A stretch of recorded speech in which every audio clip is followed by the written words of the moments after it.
guys, it's Johno. Over the last couple of weeks, I've had a ton of people ask me, as I've been streaming the Skywalker Saga, if it's worth picking up the game, if it's worth $50, $60.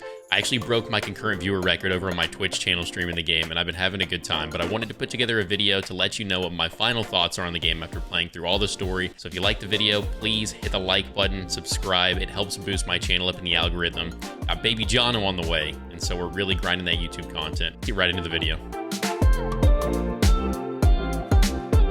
So what I would say is the game has a lot to do from an exploration and like getting mini kit standpoint. I know there was a guy that like 100%ed it in the first week that the game was out. I'm not sure how long he played. I went and I think I looked at his like VOD length time, and it looked like he put in about 8 hours a day for like a week and a half maybe. One thing that they did a really good job at that past Lego games didn't really do a good job at, in my opinion, or even past like Star Wars games period, is the cinematics for it are amazing. Like there's jokes and stuff that are super duper funny. But the combat in the game is amazing, man, and the exploration. So they have the entire story, and basically what they ended up doing is they made it to where you could go to all the different planets that were a part of the story. So I would say that if they would have made it to where there was more story and it was a longer playthrough to get through everything, I think more people would have played the game more and longer. I've slowly watched the Twitch category go from like, 100,000 people or whatever on the first day, like an insane amount of people like trying to game out, big streamers giving it a chance, playing Star Wars because it's hype. And I've seen it kind of go down to, I think its lowest has been like 900 people.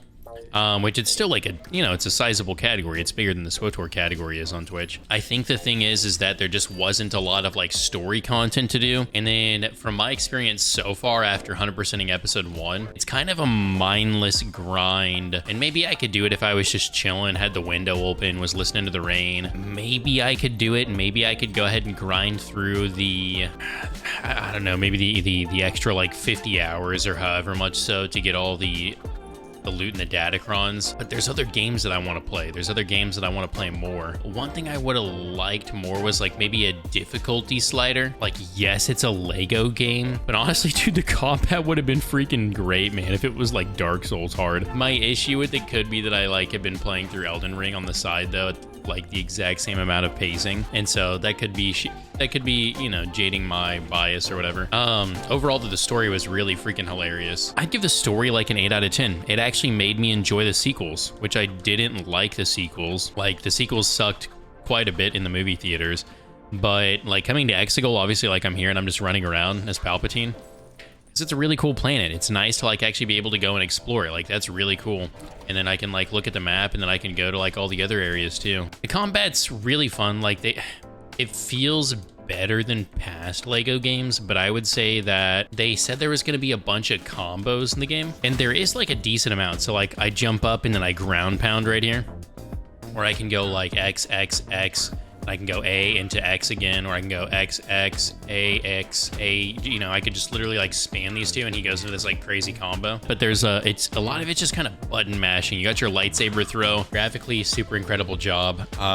The game for the most part runs smooth. I've noticed there's a lot of people that say that the game isn't running too smooth. I could just be blessed. My PC's pretty good. I think a really big missed opportunity is the non-local co-op, and since things are open world like this, or at least like open segment, it's like Destiny, it's like open instance, they could make it, to be honest, to where like and maybe they should make it to where you and a buddy could explore these different instanced areas. Running around and collecting these mini kits with a buddy would have been super freaking fun, dude. That would have been a great time. But sitting here like going after all of them, it's just it isn't the same, I guess. I have some games in my backlog I'm working on. I'll buy it this summer when the price goes down. That's what I would recommend. That's what I'd recommend. I think you'll be really happy with that. And the thing is like you already know the story, so it's not like you're gonna be worried about anybody spoiling it per se. And so it's not like you need to rush to beat the game because you're scared that like everybody and their mom's gonna be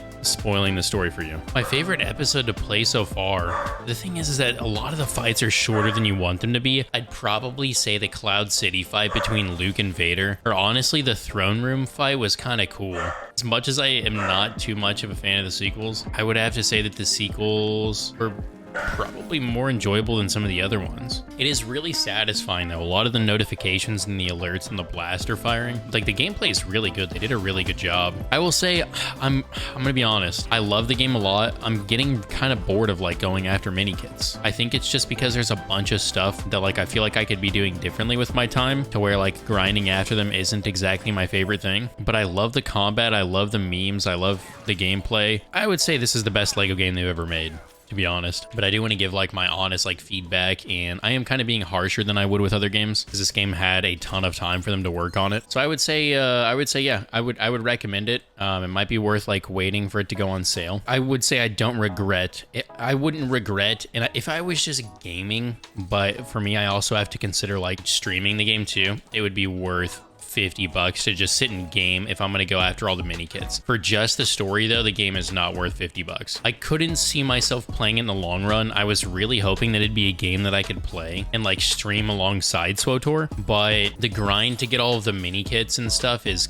pretty mindless. I think a lot of it's like I feel like there's better things that I could do with my time that I would get more enjoyment out of, but I would say it's better than the grinds that I used to do as a kid to get mini kits. So overall, I would say that my final review of Lego Star Wars, I would say it's worth buying. I would say it's worth getting if you're a Star Wars fan, because it's definitely enjoyable. So I mean, I would say overall the game is probably I would say the game's probably like a 7.5 out of 10. Those of you guys that have played this, what were your overall thoughts on it? Do you guys enjoy it? Hey guys, thank you so much for watching the video. If you enjoyed it, don't forget to hit that like button. I'm live Monday through Friday over on my Twitch channel, twitch.tv/Johno, 8 a.m. Central Standard Time. I'll see you there.